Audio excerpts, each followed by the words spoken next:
So when all the shadow hunters get there, they have this battle, and like I said, the dark shadow hunters can no longer use their weapons, so they have to rely on just fighting in themselves. And what happens is Clary gets a hold of the blade, and while searching for Sebastian, she is stopped by Jace, and Jace is basically, he tells her that he's going to do everything in his power to keep her from getting Sebastian. Now let me tell you a little bit about the sword. The sword doesn't necessarily kill someone unless they are more evil than good. The sword basically just takes all of the bad out of someone, just like rips it out of them. And after that, the sword just kind of like is useless after that.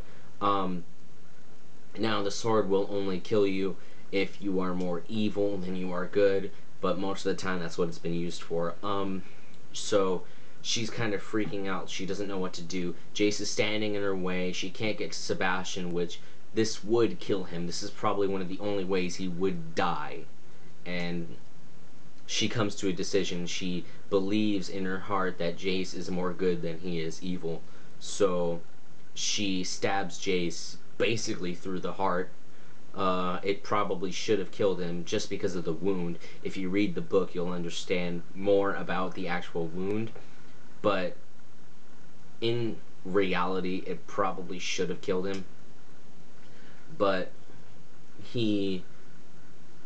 everybody thinks he's dead because he looks like he's dead, but Clary doesn't believe it. She refuses to admit that Jace is dead again. So she stays with him and she starts to cry, and when the battle's over, Sebastian's run off. Most of the Dark Shadow Hunters are dead or gone, probably with Sebastian. And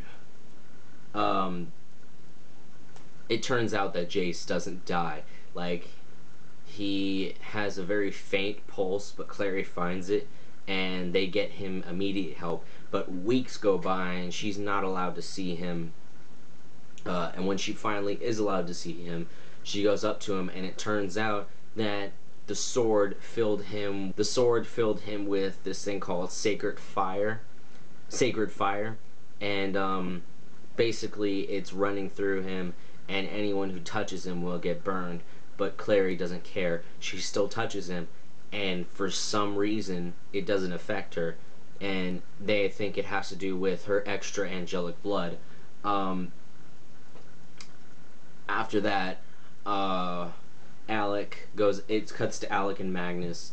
Alec talks to Magnus. Magnus found out that he has been secretly talking to Camille about a way to end Magnus's immortality, like make him mortal and shorten his life. And Magnus is furious, like completely furious, and he breaks up with Alec just for the fact that he was considering it. He did say no, but he considered it, and that was enough for Magnus to just break up with him. They kiss one last time, and then he tells him to get out and take his stuff. In pursuit of revenge, Alec goes to look for Camille because he wants to kill her for doing this to him. And what he finds is... how should I explain this? He finds the little girl Maureen. You remember her? The one that Simon bit and turned into a vampire by accident. He finds her, and she has killed Camille. Because under vampire law, if you kill the head of the clan, you become the head of the clan. And it's pretty freaky because now she is the head of all the vampires in New York. And she's maybe like, what, 11? I don't even remember. But she's a vampire. And she's nuts. Like, she's almost legitimately crazy. This has been like her plan since she became a vampire. The story ends with Maris Lightwood showing the Silent Brothers something she found on the floor of the Institute. It was a pair of angel wings and a note from Jonathan Christopher Morgenstern, or, you know, Sebastian. And it was like Latin.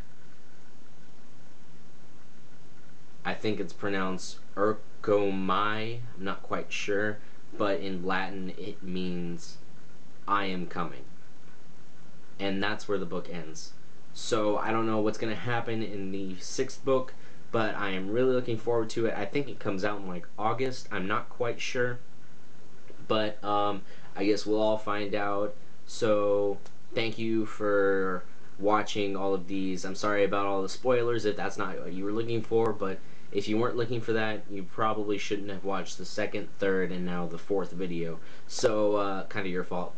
I hope you guys are awaiting the movie as much as I have. I don't know if I said anything about that, but the 1st book is being turned into a movie, and it's going to be amazing. I'll leave a link to the trailer in the description if you are interested, because it looks really good, and I think it's going to be pretty accurate to the book, and even if it's only like 50% accurate, it's going to be an amazing movie. So I can't wait to see it.